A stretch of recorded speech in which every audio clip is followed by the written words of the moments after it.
Joining us off the mic, it is Devin Harris, Tosa East, University of Wisconsin, and currently of the New Jersey Nets. Devin, how you doing today? Doing real well. Thanks for having me. Absolutely. So you're here with the Bree Health Plan, and you're doing stuff with the kids. Tell us how you got involved with this and what it all means to you.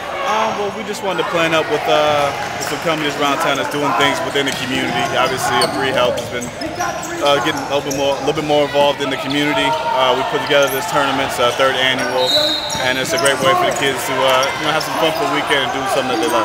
Absolutely. What does it mean to you to stay involved in the community here in Milwaukee and Wauwatosa, the place where you really grew up? It means a lot. I mean, it's the same kind of tournaments I played in when I was younger, so I think it's important to continue to lay the path for kids, the path that I've had to lay it forward, and obviously something that they love to do, and it's easy enough to just put on something to watch it and have fun with it. Turn into to your professional career, kind of a trying season for the Nets last year. Reflect on that and also tell us, it's a whole new age with the Nets now with the new owner and a kind of a new vibe going on. It is. Last year was probably one of the toughest years I've ever had, playing basketball. I think it's the toughest that the organization has had, but we put ourselves in a position, where we had to go through that to get to where we are now, which is obviously a new movement. We got new ownership, new coaching, and we're moving in the right direction. And I like the way the team is moving forward, and I look forward to getting better with the team in the future. You had a couple injuries last year. Everything good on the injury front? Totally healthy. Just excited. It's been a long summer, but excited to get back on the court and really get the season started again. Very cool.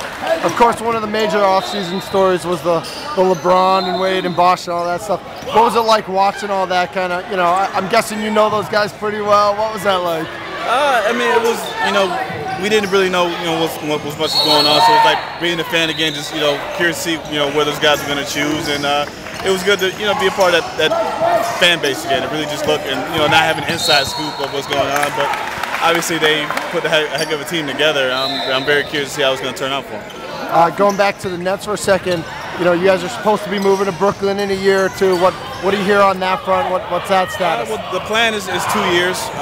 Obviously, the construction's moving along. We got our last court cases, I believe, this weekend, and hopefully that'll get settled and move forward. But as quick as it is to get there, that's what we're going to do, and hopefully it'll work out.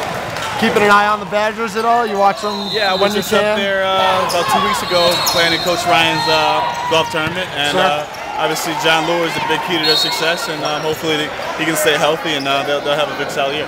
And looking at the kids here this weekend, see anybody who might be a future Badger or anything like that? There's a lot of guys. I mean, at this age, I wasn't even that good yet, so it's a lot of late bloomers, but I mean they're working hard, and I think there's a lot of potential. All right, Devin, thank you very much. Devin Harris off the mic.